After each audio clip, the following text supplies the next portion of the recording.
ओम नमः शिवाय दोस्तों, आप सभी का मेरे चैनल नारायण रत्नावली में स्वागत है। आज की इस वीडियो में मैं आपको बताने जा रही हूँ बिहार के लोक पर्व छठ व्रत के बारे में। यह महापर्व क्यों मनाया जाता है, इसकी पूजा की विधि क्या है और इसमें कौन-कौन से प्रसाद बनाए जाते हैं। वीडियो अच्छी लगे तो कृपया कर मेरे चैनल को लाइक, शेयर, सब्सक्राइब करें। कार्तिक मास के शुक्ल पक्ष की षष्ठी तिथि को यह पर्व सूर्य षष्ठी या डाला षष्ठी के नाम से जाना जाता है। जगत जननी माँ कात्यायनी देवी, जिनका जन्म प्रकृति के छठे अंश से हुआ है, इन्हें ही षष्ठी देवी कहा जाता है। छठ व्रत में षष्ठी देवी के साथ साथ भगवान सूर्य की भी पूजा की जाती है। इसी कारण इस व्रत में हर चीज जोड़े में खरीदी जाती है। उसमें से एक भाग षष्ठी देवी को और दूसरा भाग भगवान सूर्य के लिए रखा जाता है। षष्ठी देवी की पूजा रात्रि में की जाती है और बाकी बची सामग्री सूर्य के अर्घ्य के रूप में अर्पित की जाती है। बिहार में यह महापर्व जन जन के आस्था के साथ जुड़ी हुई है। तो आइए जानते हैं कि इस आस्था के पीछे की कहानी क्या है। पहली कहानी। महाराज प्रियव्रत की कोई संतान नहीं थी। एक बार राजा ने महर्षि कश्यप से अपनी दुख भरी कहानी सुनाई और पुत्र प्राप्ति का उपाय पूछा। महर्षि कश्यप ने पुत्रेष्टि यज्ञ कराकर रानी को गुड़ और चावल, जिसे चरु भी कहते हैं, प्रसाद के रूप में दिया। इसके बाद रानी गर्भवती हुई, लेकिन दुर्भाग्य से राजा को मरा हुआ बच्चा पैदा हुआ। मित्र पुत्र जान करके रानी मूर्छित हो गई। राजा भी पागलों की तरह रोने लगे। पूरे नगर में खुशी की जगह शोक हो गया। किसी में भी इतनी हिम्मत नहीं थी कि राजा को मृत बालक की अंत्येष्टि की सलाह दे। पुत्र वियोग में राजा ने भी अपने प्राण त्यागने की सोच ली। बालक को छाती से लगाए नदी के किनारे शमशान पहुंच गए। हृदय से लगाए शिशु के साथ राजा ने जैसे ही प्राण त्यागने का प्रयत्न किया, उसी समय आकाश में एक दिव्य ज्योति दिखाई पड़ी, जो पृथ्वी की तरफ आ रही थी। दिव्य प्रकाश से चमकते विमान की थी, जिस पर एक देवी बैठी थी। देवी के तेज से पूरा जन समुदाय चकित था। राजा ने मृत शिशु को भूमि पर रखकर देवी को प्रणाम किया और दुखी हृदय से पूछा, हे देवी, आप कौन हैं? इस दुखद स्थिति में मैं आपकी क्या मदद कर सकता हूँ? राजा के अभिवादन से प्रभावित होकर देवी ने कहा, हे राजन, मैं ब्रह्मा की मानस कन्या देवसेना हूँ। प्रकृति के छठे अंश से उत्पन्न होने के कारण मैं षष्ठी कहलाती हूँ। मेरा विवाह शिव पुत्र कार्तिकेय के साथ हुआ है। मैं स्कंद पत्नी हूँ। मैं प्रकृति के समस्त बालकों की रक्षिका हूँ। मैं पुत्रहीनों को पुत्र, निर्धन को धन, रोगी को आरोग्यता प्रदान करती हूँ। पुत्र दाहम अपुत्राय।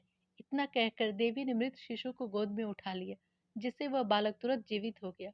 राजा सहित सभी उपस्थित जन समूह ने षष्ठी माता के चरण का स्पर्श किया और जय घोष करना शुरू कर दिया। राजा षष्ठी देवी की स्तुति करने लगे। स्तुति से प्रसन्न होकर देवी ने राजा से कहा, हे राजन, तुम घर जाकर मेरी पूजा करो। यह कहकर देवी अंतर ध्यान हो गई। राजा उसी समय घर जाकर स्नान ध्यान कर विधिवत रानी समेत नवजात शिशु के कल्याण के लिए षष्ठी देवी की पूजा संपन्न की। साथ ही अपने राज्य में यह घोषणा करवाया कि कार्तिक के शुक्ल पक्ष के षष्ठी तिथि को षष्ठी व्रत महोत्सव के रूप में मनाया जाएगा। दूसरी प्रचलित कथा के अनुसार राजा शरियाती की एक ही लड़की थी, जिसका नाम सुकन्या था। एक बार राजा शिकार खेलने जंगल गए। सुकन्या भी साथ में थी। जंगल में पड़ाव स्थल से थोड़ी ही दूर पर महर्षि च्यवन तपस्या में लीन थे। उनके शरीर पर दीमक लग गए थे। दीमकों द्वारा छोड़े गए मिट्टी के ढेर में महर्षि की सिर्फ आंखें दिखाई दे रही थी। अबोध सुकन्या ने जुगनू की तरह चमक रही छिद्रों में तिनके डाल दिए, जिससे तपस्या में लीन ऋषि की आंखें फूट गईं।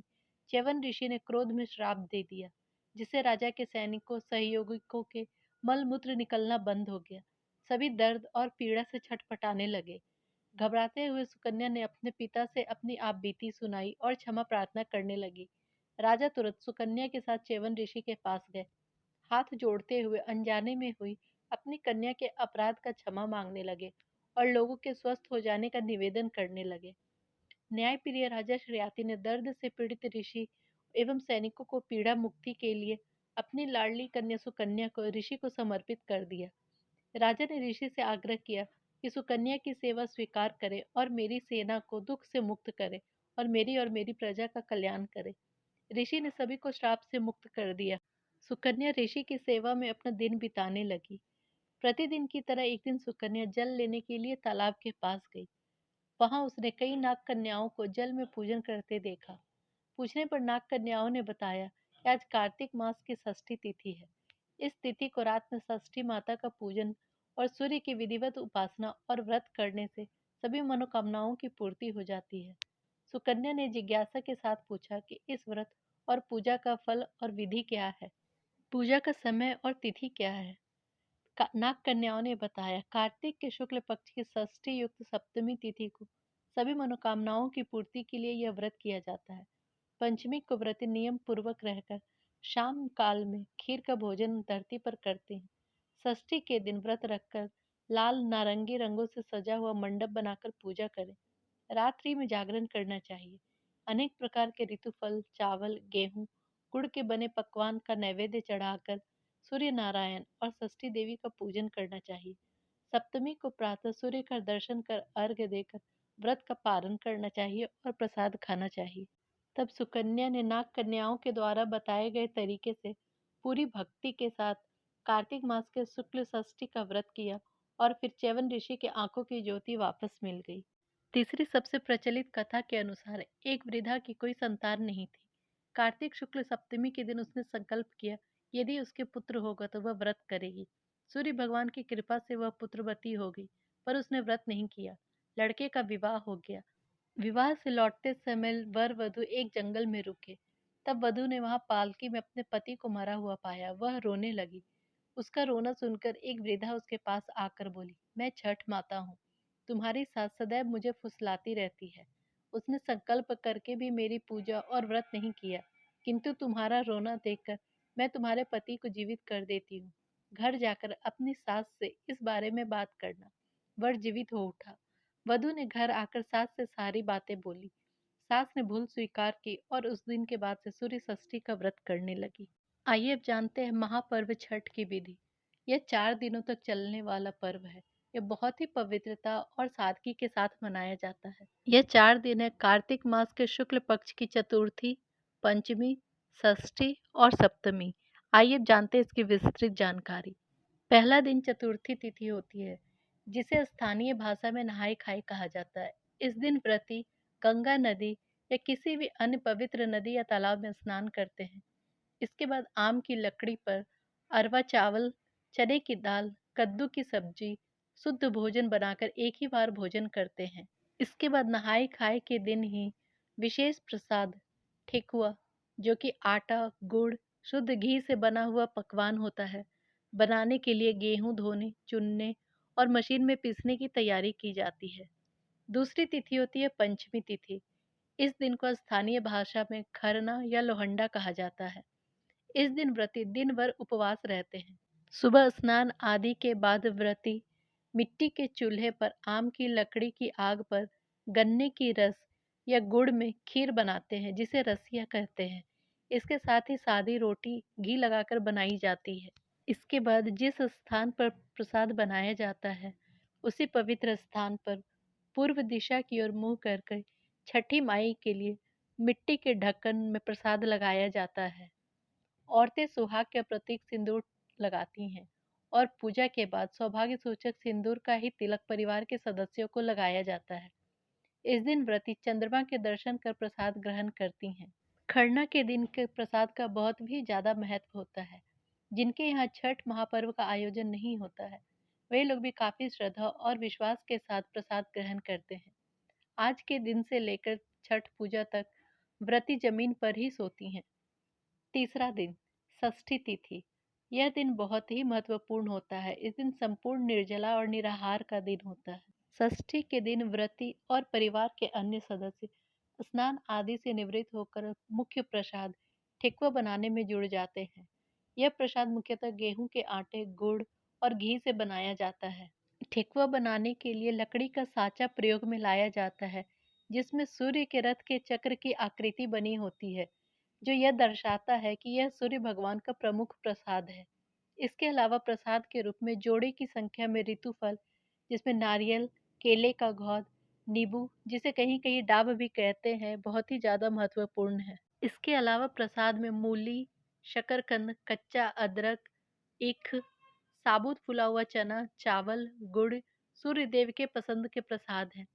रक्षा मौली द्वार पर लगाने के लिए शुभत्व का प्रतीक माना जाता है। यह अकवन की रुई से बनाया जाता है, जो सूर्य का प्रतीक है।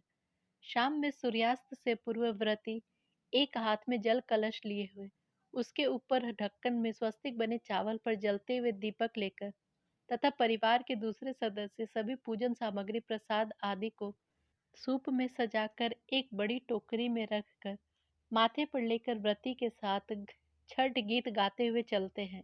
घाट पर पहुंचकर व्रती जल में प्रवेश करती हैं और डूबते हुए सूर्य की मानसिक पूजा कर आवाहन हाथ जोड़कर करती हैं। इसके बाद परिवार के सदस्य व्रती के हाथ पर सजे हुए सूप को रखते हैं, जिसे व्रती भगवान सूर्य को अर्घ्य के रूप में सादर समर्पित करती है। और फिर परिवार के सभी सदस्य और भक्तगण जल और दूध आदि से अर्घ्य देते हैं। इस दिन रात्रि जागरण भी होता है। कहीं कहीं मन्नतों के आधार पर रात में कोसी सजाया जाता है। चौथा दिन सप्तमी तिथि, यह व्रत का अंतिम दिन होता है। सूर्योदय से पूर्व व्रती स्नान ध्यान करके फिर से सूप में पूरे प्रसाद को सजाती हैं और फिर उसी घाट पर आती हैं जहां शाम का अर्घ्य पूजन किया गया था।